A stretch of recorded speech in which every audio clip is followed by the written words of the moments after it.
Why, hello, human. Does your marketing feel a bit robotic? Dun dun dun!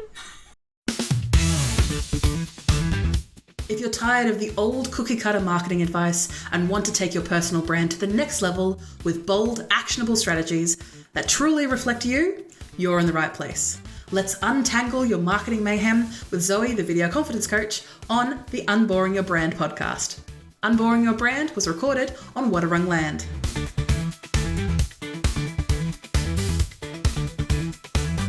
Dun, dun, dun! No, you don't want your marketing to be robotic.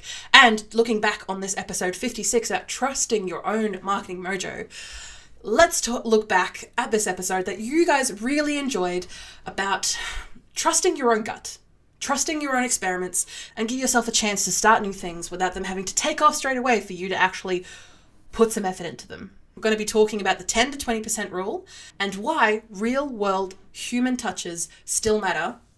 Yes, even handwritten postcards, and how random acts of delight still draw in the people that you want to help and serve.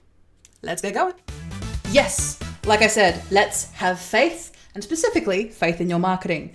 Me talking about marketing? Never. So today I wanted to talk about in the podcast is specifically having faith in your marketing endeavors. Not everything in marketing can be measured down to the decimal point, despite what Google Insights and Meta Insights and all of those platforms say that they can do. Yes, they can give you a bunch of numbers and a bunch of analytics and a bunch of data, but not everything can be measured with numbers, despite how some people feel. Sometimes you just have to trust the process and take a creative risk and see what happens. So, what I recommend for those who are listening or watching our podcast today is if you're able to, if you're driving, don't do this, but if you're able to grab a pen and paper or maybe a note app within your phone to be able to write down some of these ideas that are generated, if at all, during today's podcast. And if none of the ideas that I give you today do not resonate, that is okay. I'm sorry if that's the case, but I do hope that I'm able to give you something to work with here. Specifically about having faith in your marketing, but also having faith in your creative ability. As someone who is maybe doing the marketing themselves for your brand, or maybe you're hiring someone else to do that work for you, you still need to be able to be creative in your own ways to generate ideas, to help lay out plans, because one thing that I recommend for people at all, even if you are handing over everything to someone else because you absolutely are poor marketing, you absolutely hate it, please, for the love of God, check in with it. Make sure that you agree with what's being said, that they ask you plenty of questions about why you're targeting this person, who is your customer that you want to bring in, who is going to generate leads, because your marketing is the thing that is going to generate you leads. It is spreading your message far and wide. So you need to have knowledge of it and control of it. But if you are doing it yourself or you're having someone else do it, please do your best to write down these ideas and hopefully give it to them or utilize it in yourself later on. Make sure you schedule in time to do so. So, trying something different. So, why faith in your marketing matters. And this may seem a bit contradictory as someone who is in the marketing field, but I am a fairly creative person. I trust the process of what others have done or what others have shown. But not everything in marketing provides an instant result. Not every single action that you take is able to help you give to the minute detail to make business decisions with. And I'm not talking just about digital advertising. You may think I'm just talking purely about ads, but these are about any activities that you're doing that is able to give you any sort of metrics to measure by. Not everything not every single marketing activity that you are going to do for your brand is going to move that needle straight away or is going to get you seen by anyone and everyone, or that $1 million client who's going to give you all the money and not hassle you and be the best client ever. The rewards aren't always instant. But letting that non-instantaneity, I forgot what the word is for that one, but it's going to some things take time to build momentum. And marketing is definitely one of them. Creativity can't be measured, and when you are doing it, especially you're doing it yourself, in an area where there's maybe not a lot of resources or tutorials or examples out there, it can definitely feel isolating. But your creativity, even though it does not have a metric number to it, is not valueless. Honestly, it is more valuable than anything. Because people crave, and I'm talking people broadly, crave creativity. They crave freshness. They want genuine ways to connect with other people, but also with other brands. Now, that may seem a bit contradicting because people don't want to connect with brands, Zoe. No, I focus in on personal brands. People want to connect with personal brands because they want their help. That is the way to solve their solution. But people also want something unexpected. They are going to pay attention to the things that are unique, that are interesting, not just the cookie cutter of everyone else around them. Or, in some cases now, what the AI spits out at the end of the day, because it is trained on all the data that already exists. All the creativity that's already out there, it's already done. And that's boring, and that's not going to get you seen, especially when your message may be similar to your competitors. There is no unique way of standing out. You don't have a very clear why message. So why you are doing what you're doing, who you're serving. You don't have any of those lined up. It's going to seem really generic. And when it comes to the creativity that you're going to do, you're going to find that you're going to be shouting out into the void because you don't have any direction. You don't have anywhere to focus your creativity. So one thing that I would like you to do, or take the time to do, is to start experimenting. So I like to use the 10 to 20% rule. So when it comes to your marketing budget, and in those of our cases, people who maybe don't have a marketing budget established, maybe thinking about what you can use as the, crux of your ability to start marketing, give yourself an opportunity to be like, okay, I need to generate leads. Some people's marketing efforts are different depending on, the regular, what people pay on a regular basis with you in your business. For me and the people that I work with, it usually is around the $500 to $1,000 mark on average, just because of the knowledge that me and my customers can bring. But that may not be the case for you. So I'd say this still applies to you no matter what you are eventually selling. But for those who, take that time, so back to the rules, 10 to 20% of your marketing budget should be for creative marketing experiments. Take the time and opportunity for 10 to 20%. So this can be of time, this can be of money, combination of the two, whatever your marketing budget is. So if you're doing free ways of marketing yourself, you're going to have to be a little bit more creative and spend a little bit more time doing it. But again, the 10-20 rule still applies. Give yourself permission to try new ideas without the pressure of immediately getting return on investment. And especially for a lot of people, and especially if you are starting out and you're down on funds, I can understand that need or that drive to forego creativity and just focus on the stuff that's going to give me money. Cool. That's what the 80% is for. The 20%, I want to give you that opportunity to be creative, to try new things, to see maybe what other people are doing in other industries that are not related to yours, and you go, oh, that's actually quite cool. I think I can do it better, or I can do it differently to serve my customer. Awesome, I'm going to do that. That is that 20% working. That is that creativity to give you that opportunity to try something new. Maybe that is not necessarily within your wheelhouse. It's going to be hella scary, but it's definitely going to pay off for you. And if it works, so if that you try out maybe a video or a unique way to get your message in front of people, and of course I'll give you some examples as we go on, and if it works, awesome, double down, see what you can do, try some new things in that same area. People really resonated with this type of video. Oh, it's really easy to make, I can do more of that. And if it was difficult to make, okay, what can I do to make it easier on myself? So take that opportunity to double down if it works. And if it flops, you've definitely learned something.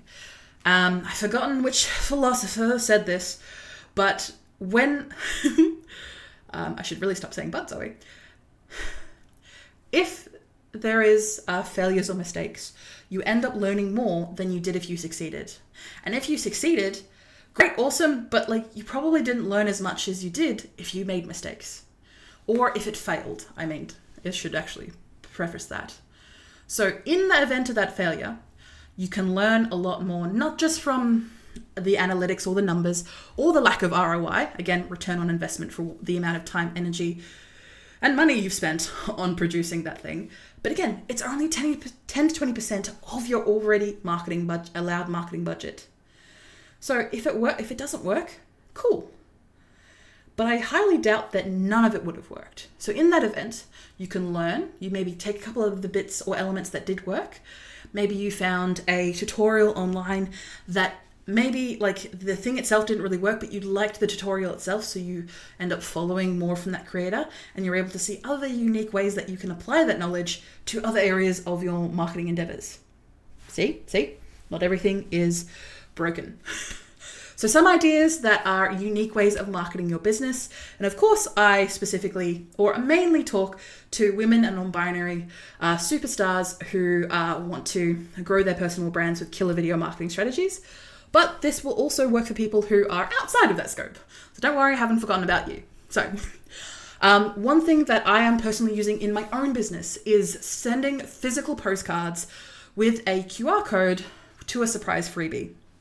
So maybe, say, for example, you have a CRM, so customer relationship management tool. So this is a way that you can organize everything, your people and your customers and stuff. Or maybe you have an email list of people who, and you've also got some postal addresses as well, maybe from recent marketing stints that you've done in the past. Again, the other 20% that you've done in the past. What you can do is start sending physical postcards with, yes, your branding on it, but maybe a QR code to a surprise freebie for people who are genuinely interested in what you offer or what you can offer. I'm currently, and for those who may be interested to know, I'm currently setting up some postcards that I'm going to get delivered over the next month. Maybe by the time you listen to this or watch this, I've already got them. But I'm going to be sending postcards to people who are interested in my services with color test cards. So essentially a color test card is what people use on sets, but also when you are getting a camera and the lighting to look perfect, having something that is essentially a sheet with different colors on it and different shapes and some things overlapping so that you can put it next to your face. So in the camera. So if you're seeing me now, I don't think I've got anything that I can use as an example right now at hand, but you have this usual postcard sized card that you can use to be able to make sure that your lighting is good or be able to get the same lighting and same look and feel between different shots. And it's a simple postcard that I can print through Officeworks, and it is both a practical tool, so people aren't going to get rid of it, like a magnet, like a thermometer, like a bookmark. People aren't going to get rid of that stuff. It is useful to them. Also, it has my branding on the front and on the back. And also it takes a QR code on how to best use it for people who may not be aware on how to use the tool, but also allows me space on the back to be creative with my messaging and also just say, remind people of, hey, you attended a workshop or, we talked 3 months ago. I wanted to make sure that your marketing journey is going well. I wanted to give you a gift. A simple postcard maybe takes $1 and a bit postage stamp wise, but it's unique, it's creative, and people are already loving the idea. And when I officially get those printed, people will love it too.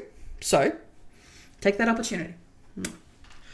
Another one that I have is reviving old school marketing tactics. Now, of course, as you can imagine, there is a lot going on out there. People are bombarded by digital ads every day. So taking this opportunity to do some snail mail, like write some letters or postcards, writing handwritten notes, especially if you are someone who charges a lot for their services, to be able to take that opportunity to have a handwritten note is going to change people's perception of you and your brand to the point where they are going to say, oh yes, like I got a letter from you.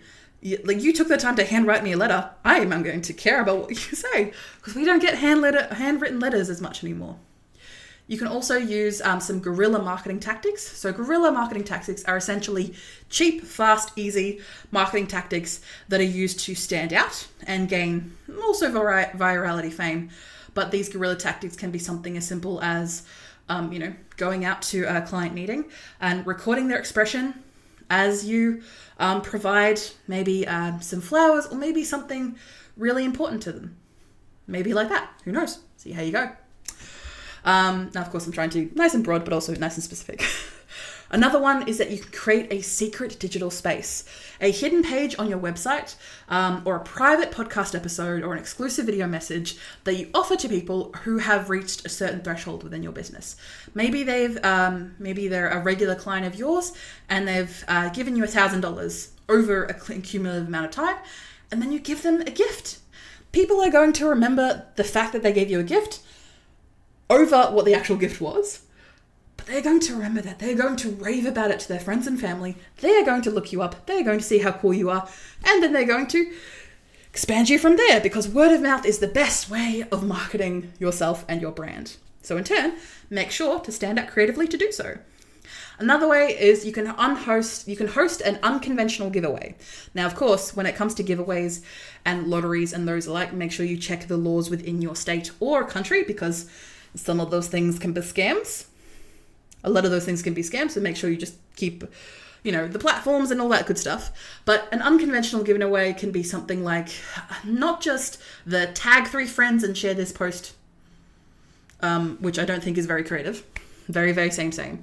But it can be something fun. You can say, for example, I worked with someone who had a peach, let's say they had a peach like as their logo, and they offered to their very elite group of people, and they offered the opportunity to, hey, if you refer me to 3 clients, I will give you a secret prize.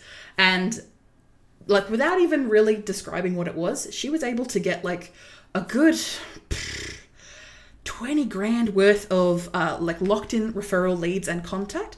And what did she give these people? She gave them a box of in-season peaches. And the stories that she got back from these clients. Now, of course, keeping in mind that these were people who already loved her and worked with her in the past, but they got reminded and they got given a giveaway because they already know, liked, and trust her. And now she's given them an entire container worth of in-season ripe local peaches, to the point where people have been raving about it for years. So that is also a useful, creative, and unique tactic. And one last thing that I will get onto today is surprising and just delighting your audience. Now, this can be your potential customers, so people who you haven't worked with yet, your current customers, and also your past clients as well, because your past clients have already worked with you. They've already loved you. They're more likely to share word of mouth marketing techniques and tactics. So being able to delight them with unexpected bonuses or just random acts of kindness is something that I can highly recommend. A lot of people who go through my CRM, so my client relationship management system, they have a bunch of small little questions in there that I provide sometimes when people are signing up. Not everyone, but sometimes.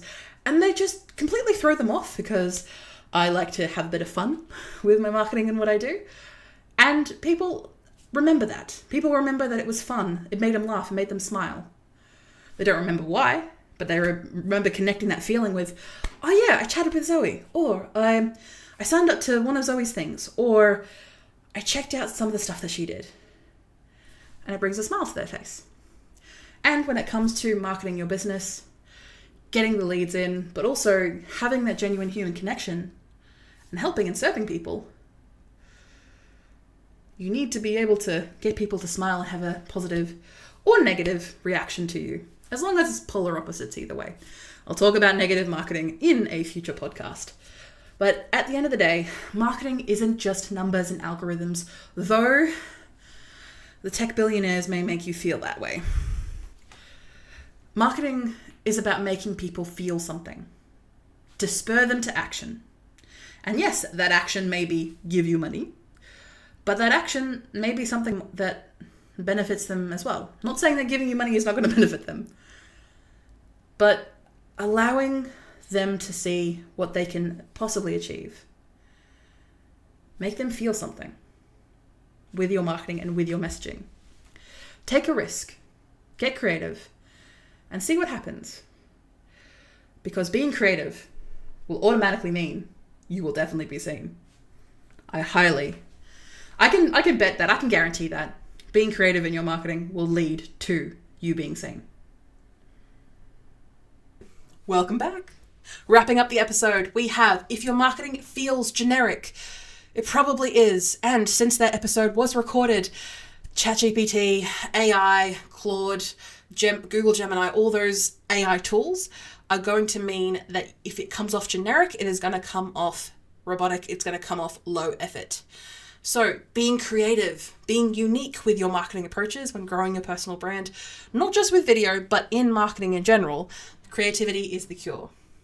Make sure to invest at least 10 to 20% of your time, your budget, your resources into trying something new, fun, and maybe something a little bit odd to try and help yourself stand out from the crowd of other potential collaborators, but also other competitors. And trying a handwritten note or a postcard or something handwritten actually still works pretty well when teamed up with an automated funnel that can help get people on board. QR codes still work and people still know how to use them. So if you're ready to get practical, personal, and way more confident with your video marketing, come join the Camera Ready Club. It's free, so you don't have to worry about the money aspect. It's fun. You can enjoy it while you're investing very little time, very little energy to get the most out of these things. And it's where your personal brand gets a little nudge that it needs to stand out without selling your soul to the algorithm. So check out the first link below, which is vcc.training/camera-ready-club, where I promise we will get you being creative with your personal brand. Bye. Thank you for listening or watching Unboring Your Brand. You can find detailed show notes with tools, offers, and episode transcriptions. Just click the first link in the description or go to vcc.training/podcast. Get involved and ask me anything about personal branding, video strategy, or just a friendly small business chat via my email, g'day@vcc.training. That is gday@vcc.training. The Video Confidence Coach would like to acknowledge and pay my respects to the Wadawurrung people of the Kulin Nation, the traditional custodians of the land on which I record my podcast. I pay my respects to their elders past and present. I stand with the traditional custodians of these lands in working towards a more equal future. Always was, always will be Aboriginal land. Look forward to me chatting at you next week, superstars.